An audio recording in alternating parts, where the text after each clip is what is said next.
This is Learn from Others, where we interview a cross-section of successful individuals so you can learn from their experiences, achievements, and even their mistakes. We ask 4 questions that will educate and inspire.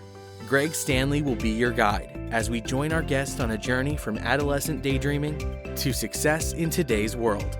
Join us on this adventure as we learn from others together. Welcome to Learn from Others, where we help others succeed by sharing success. I'm very excited to introduce our special guest today, Benjamin Fraley. Benjamin, how you doing? Doing well. How are you doing, Greg? Good. Thanks for joining us. Well, before we find out what you're actually doing today, if you would, could you please tell me, what did you want to be when you grew up? That's a great question. I actually initially wanted to be an astronaut. Oh, really? And I've always liked technology, and the thought of kind of going and colonizing a planet always seemed like it just seemed like kind of a really cool thing to do.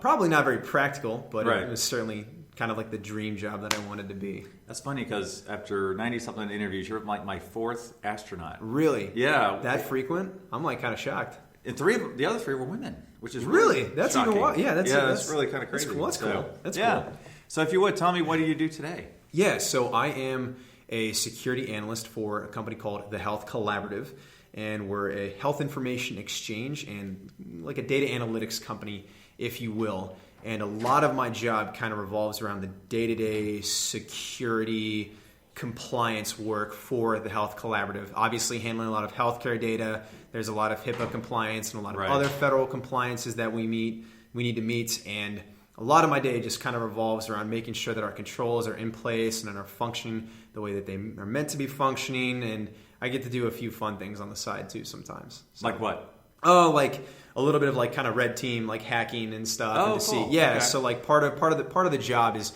seeing if our current defenses are adequate enough, and that is actually by testing them. Doing vulnerability scans, a little bit of pen testing, nothing too crazy. And then also in the event that we get like a malware incident, someone clicks on some malware, downloads some malware, I do a little bit of incident response and digital forensics too. So it's kind of a lot. I do some network administration, some systems administration. So it's kind of a lot of different IT fields and not necessarily security related or security focused. But yeah, that's just kind of a 5,000 level view, 5,000 foot view of what I do kind of on a day to day. So take us from the wanting to be an astronaut when you grew up to what you do today. How'd you get there? What was your career path, your educational path? My career path was kind of different. I mean, obviously, grade school, high school, and then college. In college, I actually was initially going to be a musician. Really? What instrument? Yeah, actually percussion. I was going to do composing and stuff at the College Conservatory of Music here in Cincinnati. But that wasn't a very stable career path in my opinion, and I also really did not like the program that I was in, and that's neither here nor there. But I always had a passion for technology and kind of a passion for just tinkering and programming in computers and video games, and that eventually transitioned from my minor in information technology to actually majoring in IT and then specializing in cybersecurity.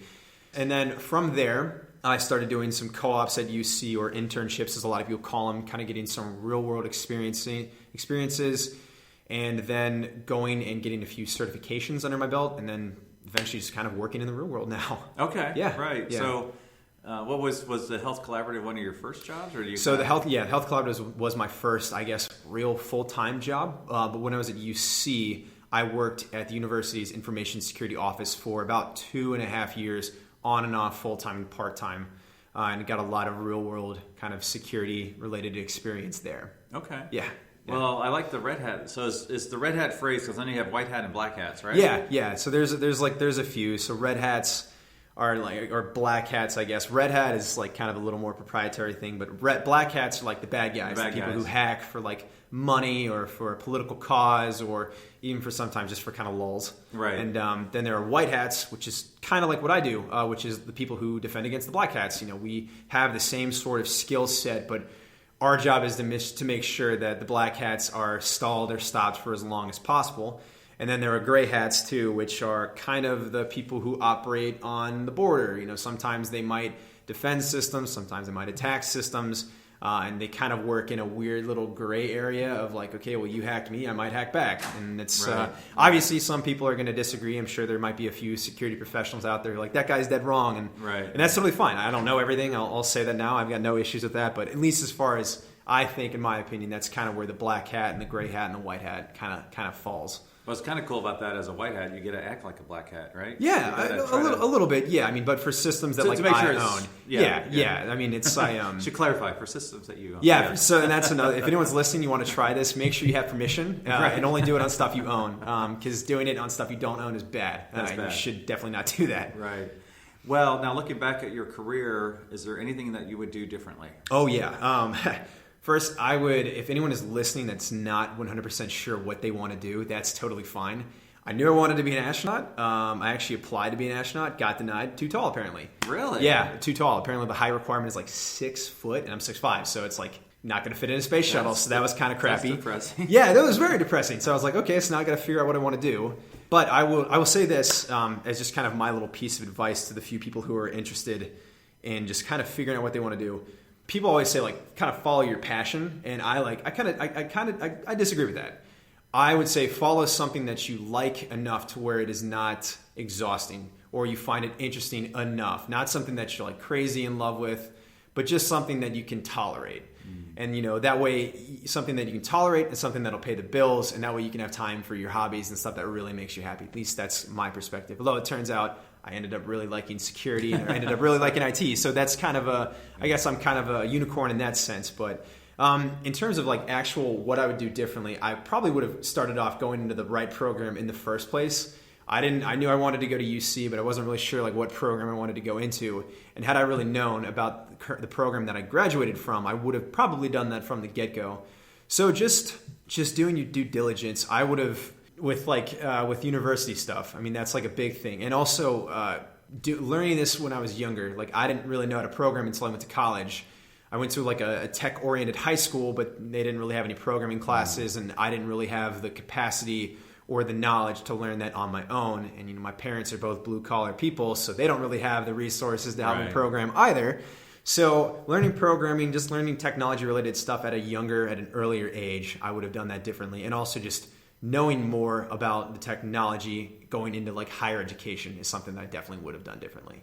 Oh, that's really cool. Yeah, so let's talk to the student who wants to do what you do. What advice would you give them? Be passionate about security. And you can say that with just about any technology related field, but I definitely have to say a lot of people think like security is going to be like this wild, crazy, really interesting thing, and it can be on some occasions, but there is a lot of kind of tedious, policy-based, procedure-based, compliance-based stuff, which isn't as quote-unquote sexy, if you will. I would also encourage them to really, really examine if this is really something that you're passionate about, because while you do have the potential for a lot of growth and a lot of money and a lot of other things, you really have to be passionate about what you do. I mean, you're on call 24/7. The bad guys don't sleep. Right. And if something happens, even if it's like an anniversary, you gotta go. If it's your wedding day, you gotta go, kind of a thing. So that's a great call out. Yeah, that's a hard pill to swallow. And no one really made that abundantly clear when I was going through this. Right. And I probably wouldn't have changed what I was doing, but having that expectation would be a little bit better. In that way, that kind of gives you just a better understanding of like what to expect. So make sure that you're really passionate about it. Make sure that you really, really enjoy doing it. You also have to have a passion for learning, because obviously with IT, things never ends. Things are always changing. Things are always growing. The cloud, DevOps, all that fun stuff is like the new hot button stuff. And that doesn't slow down. And if you slow down, you will quickly fall behind and be irrelevant anymore. Learn programming. That's kind of like, I guess, kind of like a duh moment. But just even if you learn like a basic language like Python or even Bash or something, Bash isn't really a language. But anyway, even Python, something simple, or HTML or Java or JavaScript, something to kind of give you that programmer logic will help you in spades, especially when it comes to just kind of understanding a lot of the more confusing topics in security specifically. Right. I would also recommend that if you are dead set on doing like IT or systems administration or security work, get a certification. Get a low-level certification like a Security Plus or like a CompTIA, Networking Plus, or some low-level certificate, or even a Cisco cert. something that you can do in high school. It's a little bit more expensive, but that will give you real practical, useful skills that you can take into college, or you can skip college and go right into working as a CCNA somewhere. And it gives you credibility. So, and it gives you credibility, and then it allows you to kind of build your skill set out, or your repertoire, whatever you want to call it, and that will allow you to be a more flexible and more useful employee to your employer. Well, cool. Well, thank you so much for taking time Thank you today. for having me. I really appreciate it. Thank you for listening to Learn from Others, where we help others succeed by sharing success. Where will our next adventure take us? Subscribe to find out. If you know of someone who has a cool career story or occupation, contact Greg through Instagram at Greg Stanley LFO. That's GregStanley LFO. And we will see you soon as we learn from others together.